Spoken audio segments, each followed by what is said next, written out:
Assalamu alaykum. Xitoy qilaydigan Qasqal dinamlik programmamning aziz ishtirokchilari. Men Gulshan Abduqodir Sahar, Kanadaning Toronto shahrida yashayman.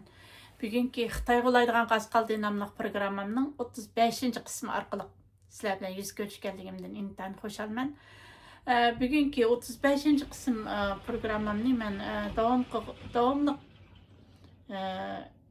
doimga o'xshashlar muqaddima jarayon va xotima qismlari orqali o'rlashtirdim. Bugun asosan Yaponiya bilan Xitoy o'rtasidagi surkilishning urushish darajasiga berib yetib, eng oxirgi cho'qqisida turayotganligini, eng yuksak bir cho'qqib turayotganligini haqida mulohazalar olib boramiz. Undan keyin Venezuela Xitoyninki Latin Amerikasida qurgan yumshoq singib kirish va qarz pul to'ziq orqali Latin Amerikasida qurgan umchik to'rining dal markazi bo'lgan Venezuela vaziyati haqida, Amerika Venezuela surkilish to'qinish haqida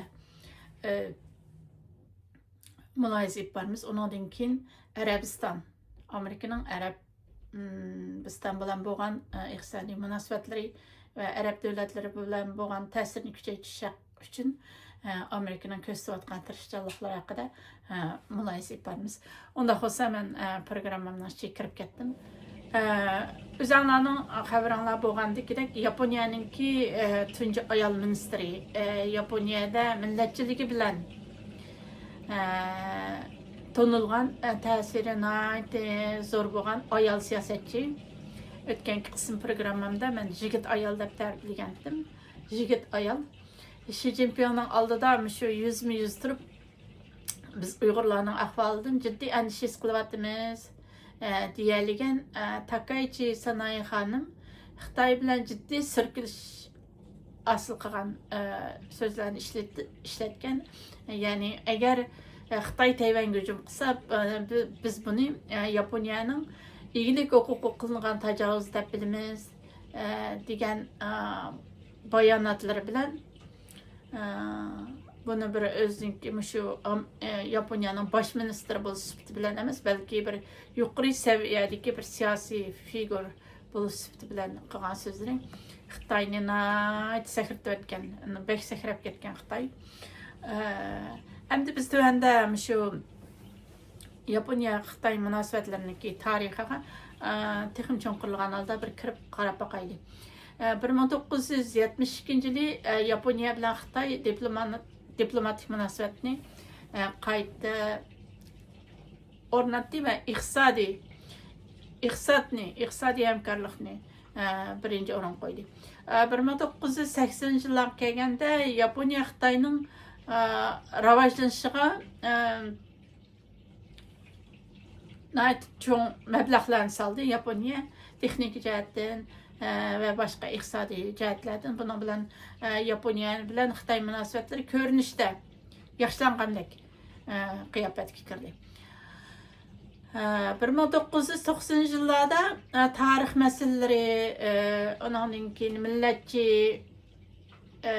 millatchilik sababidan har ikki tarafda ko'rilgan bu Xitoyninki shu tarixiy masalalarni, Yaponiya bilan bo'lgan tarixiy masalalarni so'rab chiqish sababidan yana Xitoy Yaponiya munosabatlarida sirkilish ko'rishga başladı. İşenç zedilandi. 2000-yildan 2012-yilgacha bo'lgan aralıqda 12 yil jarayonida Senkaku Daoyu orollari sababi bilan Yaponiya Xitoy munosabatlarida yana keskinlik kuchaydi. 2012-yildan 2020-yilgacha AB davrida iqtisod bor, ammo siyosiy ishonch yo'q bo'lgan bir davr bo'lib hisoblanadi. 2021-yildan keyin Takaichi xonim Xitoyni ochiq holda tanqid qildi. Bu yaqinda Uyg'urlarning ahvolidan andish qilayotganligi va Tayvan masalasini ochiq oshkora o'tirg'i chiqadi. 2023-yildan 2025-yilgacha Yaponiya Xitoyni strategik tahdid deb qaradi. Harbiy harbiy hazırlıklarını küçeytti. Bugün Yaponiya-Xitay münasebeti ticaret var ama iş yok. Raqabet ochiq bo'lib bilanmi aniq bir diplomatik münasebetleri aniq bo'lgan ikki davlat bo'lib turibdi. Xitoy Tayvan bilan yoki Yaponiya bilan urushga kiramdi. Bir jumla so'z bilan aytganda Xitoy urush qilib emas, balki yumshoq singib kirishdek shu yilgar jodigarlik yo'lini tanlab kelgan davlat. Xitoyning tarixdan buyon hozirgacha sirtdan shundaqla qarab baho bergan vaqtimizda Xitoy bir davlatlarga urushga kirib qazinib bunday qilishni xohlamaydigan yumshoq singib kirish asosiy mohiyati millatning mohiyatini psixikasini shakllantirgan bir davlat. Ondan boshqa shu Beijingdagi Xitoyninki aql ambirining qurg'uvchisi Mr. Gao o'tganda bir muxbirlarning ziyoratini qabul qilganda biz Xitoy davlati tunji pay o'qni otmaymiz. Agar bizga bir sifir pay o'qni otadigan uni qarab turmaymiz degan gapni qilgan. Shuning uchun Xitoy mohiyatdan urush qilib emas, balki yumshoq singib kirish, qaz tuzaqlar orqali boshqalarni qiltaqqa keltirish orqali qazinishni o'ziniki davlat siyosati qilib kelgan bir davlat. Sinzining eng yaxshi urush qilmay tutgan urush degan ta'limotga amal qildim. Endi Xitoy qanday bir vaqtda urush qilish mumkin? Bu haqda bir qisqa analiz qilib boqaylik. İşki siyasi hesaplar, mesela iqtisadi Xitoyning iqtisadi hozirgidan battar cho'kib xalq ichidagi norozilik kuchayganda Xitoy xalq ichida millatchilikni kuchaytirishi va buning bilan urushga kirib qolishi mumkin. Undan boshqa ichki krizislar bo'lsa, diqqatni tashqi dushmanga bıraş için urushga kirish mumkin. Xi Jinping o'z qudratini mustahkamlashni xohlaydi. Tayvan masalasi tarixiy bir miros deb qaraldi Xitoyda. Xitoy armiyasi Tayvan uchun maxsus mashqlarni ko'p qildi. Shu dengiz armiyasi, raketa quvvatlari va havo quvvatlari bo'lib hammasi shu Tayvanga qarata harbiy mashq natija bo'lgan, lekin amaliy bir urush o'tish bo'lmagan bir vaziyatda. Agar Amerika ishki Amerika o'zining ishki ahvollari bilan bo'lib ketgan ahvol ostida Xitoy buni fursat deb bilish mumkin. Yana Xitoy Amerikani nayati kuzatayotgan bo'lib, masalan Donald Trump efendimning shu 4 yillik vaziyat o'tash vaqtininki bir amallarni qilib oldiga keyniga dastash orqali shu 4 yillik vaziyat o'tash vaqtini imkoniyat to'ldirib o'tishga tirishyapti Xitoy. Chunki Donald Trump efendim Xitoyga nisbatan qattiq qo'l muomala qilayotganligi uchun balkim Amerika zaif mundaq ojiz ko'rinib qolgan bir mezgilni Xitoy kutayotgan bo'lishi mumkin. Lekin Donald Trump efendimning hozirgi qattiq qo'l siyosati mezgilda Xitoy hargiz oldirab Tayvanga qo'l so'zmasligi mumkin. Balkim Amerikadagi prezidentlarning yumshoq qattiqligi qanday pozitsiya tutayotganligiga bunga diqqat qilganlik Xitoy yumshoq qo'l bir prezident Amerikaga prezident bo'lib saylanib chiqqan bir mezgilni Xitoy kutayotgan bo'lishi mumkin. Endi ondan boshqa dunyoda urushlar ko'payib diqqat bo'linsa Xitoy tavakkul qilish mumkin Xitoy Tayvanga qarata. Ondan boshqa Tayvan mustaqillik e'lon qilsa hujum darhol boshlanishi mumkin. Amerika hamda rasmiy qo'llab askariy baza qurgan ahvol ostida. Tayvanda rasmiy askariy baza qurgan ahvol ostida Tayvanga hujum qilishi mumkin. Uningdan boshqa ahvollarda Xitoyni qo'rqancha mundaq qilgandak oldirab bir urushga mundaq tavakkul qilishni xohlamaydi. Bu Yaponiya bilan Xitoyninki o'tirsida bo'layotgan sirkilishlar va Xitoyninki urush qilish qilmasligiga belgilaydigan omillar yuqoriqilardan iborat. Endi programmamning ikkinchi muhim mulohaza temasi Venezuela. Venezuela haqida bo'ldi.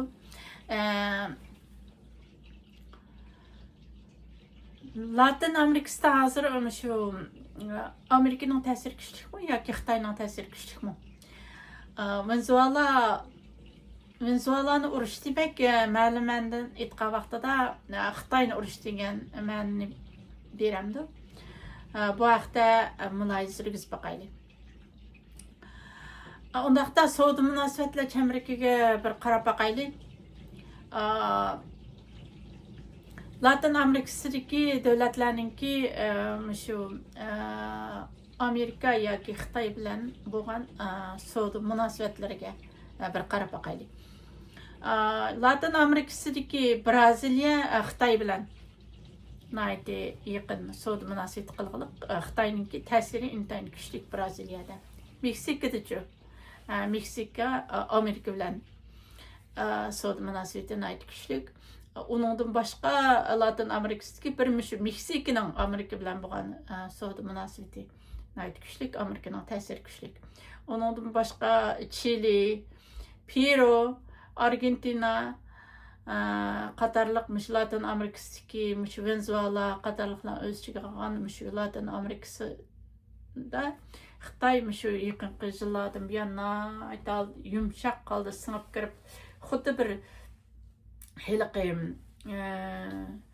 Zilan yuşurun alda tuydumasdan kirganda kirib yoki bir yerga bir kalkin suv sizib ketgan, suv kirib suv besib ketgandek tip-tinish oldi kirib suv besib ketgandek bir ahvolda Latin Amerikasini o'mchik to'rlari bilan asos jihatdan Xitoy egallab bo'lgan bir vaziyat shakllanganlik. Bu yerdagi o'tirdagi bir haqiqat shunda aniqki, Xitoy Latin Amerikasida o'z ta'sirlarini kengaytirish jihatda bir o'mchik to'ri shakllantirganlik. Bu o'mchik to'rninki shu dal o'tirsida Venezuela yer elig'liq. Latin Amerikasiga ta'sirlarini ko'rsatish jihatda Xitoy zo'r qadamlar tashildi. Amerika 2 asrdan buyon Latin Amerikasini qo'g'dab kelgan va yaxshi munosabat o'rnatib kelgan. 1999-yili Hugo Chavez Venezuelada iqtidorga keldi. U Amerika qarshi siyosat yurgizib va Iran, uningdagi Rossiya, Xitoy bilan yaqinlashdi.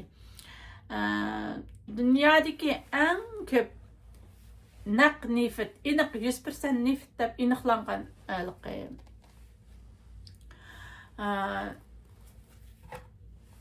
aniq 100%lik neft bor deb aniqlangan davlat Venezuela bo'lib, Venezuelaning neft zapasi intayin mo'l dunyo bo'yicha oldingi qatorda turdi.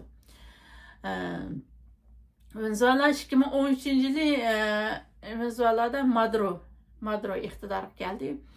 Amerika Venezuelaga ig'ir jazolar berdi, zararli chekimlik karteli deb aybladi. Lekin Amerikaning qo'lida undaq hech qanday bir isbot yo'q.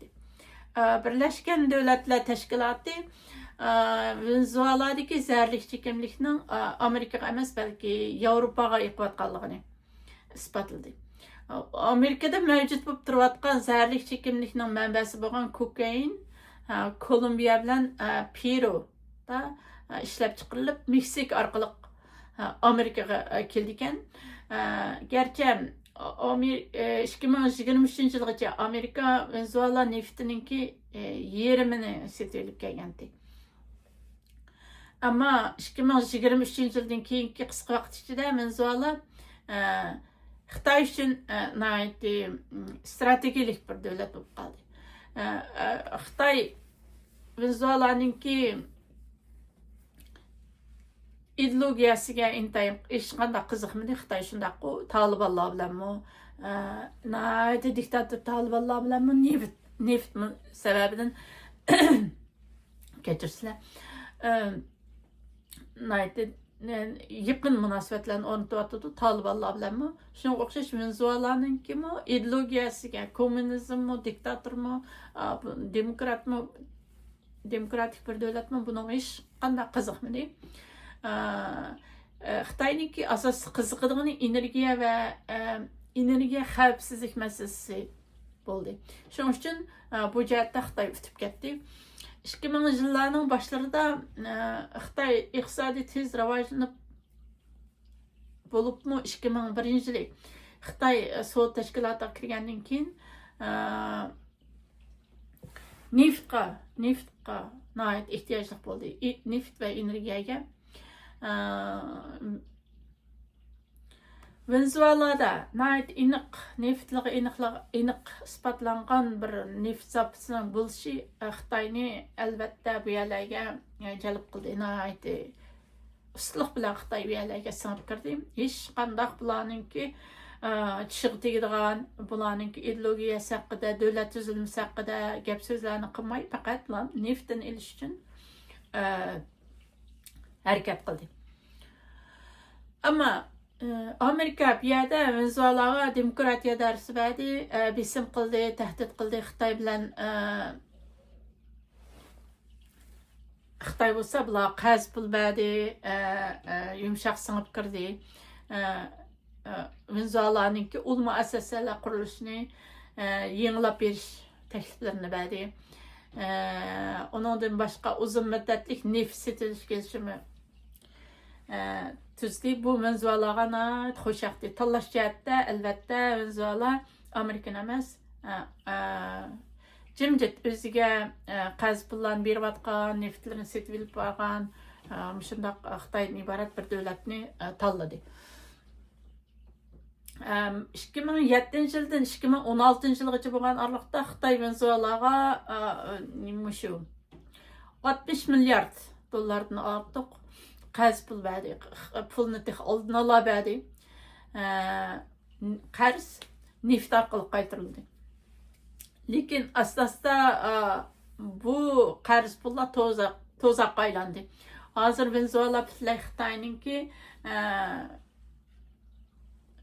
qarz pul to'zqiga tushgan. Ömçük to'rining ichida tipirlayotgan bir ömçüklarning biri. Venezuelaninki neft sohasida boshqarish yaxshi bo'lmay, chiriklik patqiqqa ketib qoldi. Neft ishlab chiqarishi cho'kib ketishga dog'i berib qoldi. Natijada Venezuela Xitoyninki qarzni qaytarolmadi. Xitoy Venezuelaga qarta ehtiyotchan muomala bo'ldi, qarzni azaytdi, lekin tamoman to'xtatmadi. Dal shunda Xitoyninki Venezuelaga yumshoq singib kirish, qarz pul to'zqi bilan singib kirishi Amerikani rahatsız qilayotgan masalalarning biri bo'lib, bugun Xitoy Venezuelani o'z ichiga olgan Latin Amerikasining eng chong savdo sherigi bo'lib turmoqda. Asosan Latin Amerikasini qurshab bo'ldi Xitoy. Amerikaning Venezuelani urushimi shu Xitoydan iborat, ömçük to'rining dal belirden urush, mohiyatda Venezuelani urush, Xitoyni urush bu hisoblanadi. Endi hozir shu yuqorida men deb o'tib ketgandek, Xitoy Venezuelani o'z ichiga olgan Latin Amerikasining eng chong savdo sherigi bo'lib turibdi. Buni Xitoy qanday amalga oshirdi? Yumshoq singib kirish bilan qadimdan hozirgacha davomlashtirib kelgan yumshoq ipaklarning o'rniga o'simsiz qarz pul yo'li bilan amalga oshirdi. Buni Xitoy harbiy kuch tanklar bilan emas, limonlar bilan, savdo limonlari orqali qildi. Xitoyninki shu yumshoq singib kirish yili nayrangning tarixdan toki bugungacha bo'lgan 5-6 ming yil mobaynida yaxshi ishlab kelyapti. Hozir yaxshi ishlab kelyapti. Bunu bilip turgan taqdirdimi, yani nurg'un davlatlar mushu to'zaqqa tushib ketyapti. Amerika bo'lsa harbiy kuchga tayandi, Xitoy bo'lsa iqtisodiy jalb qilish kuchiga tayandi. Nimishqa ham bu yerda Xitoy kuchaydi? Javob yumshoq singib kirish yilsini qo'llanganlik uchun. Faqat yumshoq singib kirish. Yumshoq singib kirish bu ilmiy kirsini insonlar Venezuela qatorliq davlatlar bu yerdagi bu Xitoyninki tahdidini his qilib yetolmaganligi uchun. Nimishqa Xitoy kuchaydi? Latin Amerikasida Xitoyning ta'siri nimishqa kuchaydi va Xitoy o'zi nimishqa kuchaydi? Javob faqat yumshoq singib kirish yilsini qo'llanganlik uchun, lekin bu bir vaqtlik chora uxultib qo'yish taktikasidan iborat. Bugungi dunyoda xalqaro kuch, kurasal kuch, ya'ni dunyoviy kuch bo'lish harbiy bazalar bilan emas, balki savdo yo'llari va o'z ta'sir doirasini kengaytirish bilan amalga oshiryapti. Bu jihatda Amerika uyqudan uyg'onayotgan zo'r bir diviga o'xshaydi. Venezuela bo'lsa dal bu o'zgarishlarning markazida turmoqda. Xitoy hozir Latin Amerikasidagi bir Hasan Sherik degan narsaga o'xshaydi. Qutulg'ini bo'lmaydigan, o'ltirvasimi qon chiqmaydigan bir Hasan Sherik degan bir narsa bor. Kechida chiqadigan uylarda, ba'zi uylar paydo bo'ladigan shu kechada to'plashib mushtaq bir yerda turib oldi. Kunduz yo'qolib ketadigan Hasan Sherik degan bir narsa bor. Oshuna o'xshaydi. Kechalari paydo bo'lib, kunduz yo'qolib ketadigan, bir ko'rinib, bir ko'rinmaydigan. Latin Amerikasida Xitoy shundaq bir Hasan Sherik bir altida paydo bo'lgan. Amerika Osama bin Ladenga $25 milyon, Saddam Husseinga $25 milyon, El-Sharaga $10 milyon tutish buyruq chiqargan. Ammo lekin bu qitim Venezuela prezidenti Nicolas Maduroga $50 milyon qimmatdagi tutish buyruq chiqardi. Bu deganlik ma'lumanda Xitoyning Latin Amerikasidagi o'mchik to'rini qaqbaldan urganlik bo'lib hisoblandi.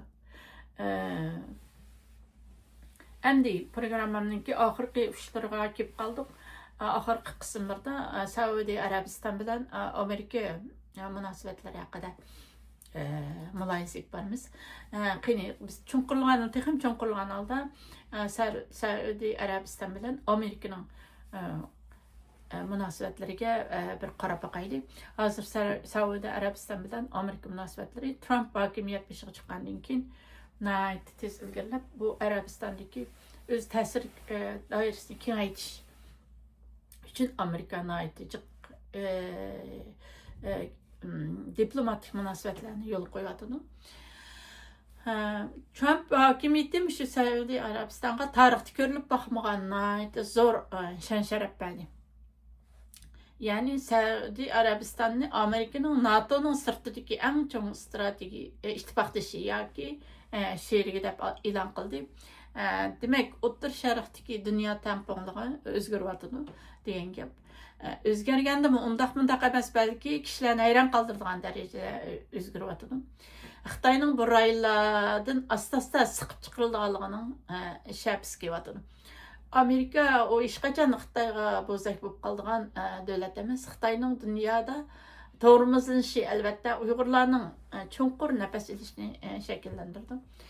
Amerika prezidenti Donald Trump efendim yaqinda Amerikaga ziyorat qilgan Saudiya Arabistonning valiahdi Shahzoda Muhammad bin Salmonning Sharqiy Aqsaroyda o'tganda bergan alohida katta ziyofatda Saudiya Arabistonni rasmiy holda Amerikaning NATO sirtidagi eng chong sherigi deb e'lon qildi. Bu qaror Amerika bilan Saudiya Arabiston o'rtasidagi askariy munosabatni cho'nqur kuchlantirdi. Shundaqla O'rta Sharqning burundan shakllanib qolgan an'anaviy tamponligini yangidan shakllantirdi. Undaqda NATO sirtidagi eng chong ittifoqdosh degan bu sharaf qanday ma'noni bildirdi? Texim cho'nqirlagan holda qarab boqaylik. Bu sharaf Saudiya Arabistonni İsrail, Iordaniya, Misr ve Qatarga o'xshash Amerika bilan ittifoqdosh bo'lgan davlatlar orasiga ilib kirdi. Demak, Amerika nazarida Saudiya Arabiston Isroil bilan o'xshash darajaga ko'tarildi degan gap. Bu xil yükselish Saudiya Arabistonga qanday afzalliklar ilib keldi deganda, Saudiya Arabiston bundan keyin Amerikadan ilg'or harbiy uskunlarni bemalol sotib olaydi. Suyuqlantirilgan uranium qatorliq kam uchraydigan alohida moddalarga erisha oladi. Amerikadan askariy qarz olish imkonini saqlaydi. O'rtaq mudofaa turlariga qo'shila oladi.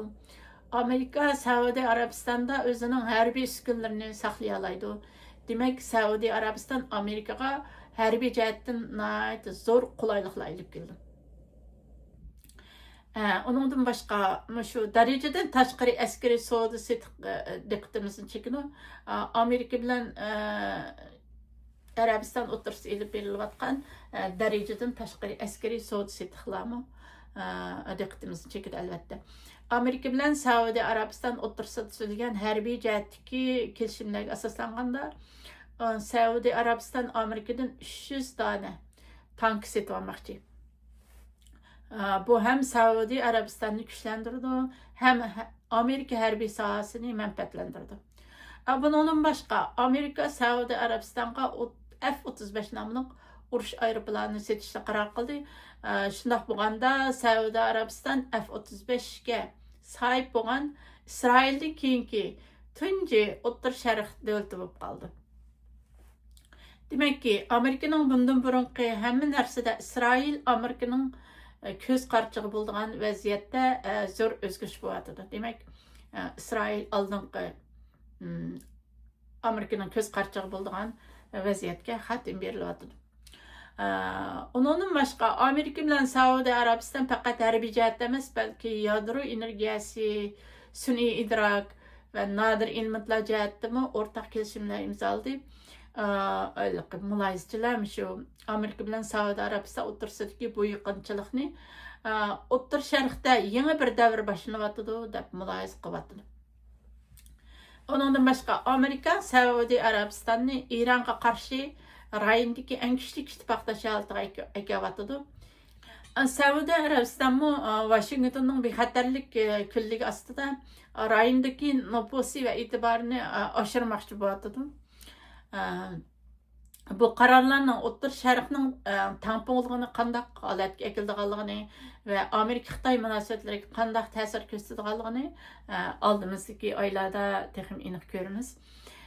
Bu yiqilishish va zo'r qadam Amerikaning O'rta Sharqdagi ta'sirini yuqori ko'tardi. Rayondagi an'anaviy qilibləşib qalgan va o'lik holatga kelib qolgan tampongliklarni zo'r o'zgarishlar olib keldi. Yana Xitoyningki bu rayonlarga singib kirishi va ta'sir ko'rsatishni iborat, yumshoq singib kirishini iborat qo'ltig'i qistirib olgan tavog'ini tushirib yotdi. Xitoyning qo'ltig'i qistirib olgan tavog'ini tushirib yotdi. Musulmon va Yahudi dushmanligi va dushmanligiga asta-asta xatim berib, O'rta Sharqda bir tinchlikning amalga oshishida tunji va ahamiyatli qadamlar bo'lib qoldi, besildi. Amerikaning Saudiya Arabistonga bergan bu yuqori imtiyozi yana bir jihatdan O'rta Sharqda Ironga qarshi vazifalantirilganligini bildirdi. Iron qarshi turmoq demak, Xitoyga qarshi turmoq degandan iborat.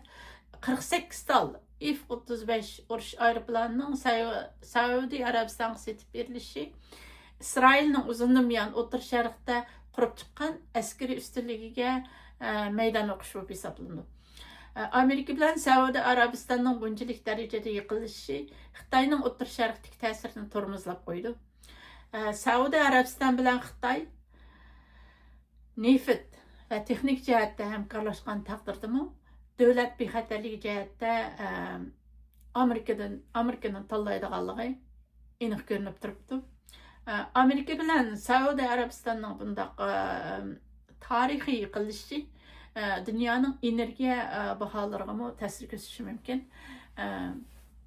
Shuning bilan bugungi Xitoy qo'laydigan Qasqaldi nomli programmamning 35-qismi mishad oxirlashdi. Xitoy qo'laydigan Qasqaldi nomli programmamning 36-qismida ko'rishgacha Aman bolinglar. Xeyr xoş.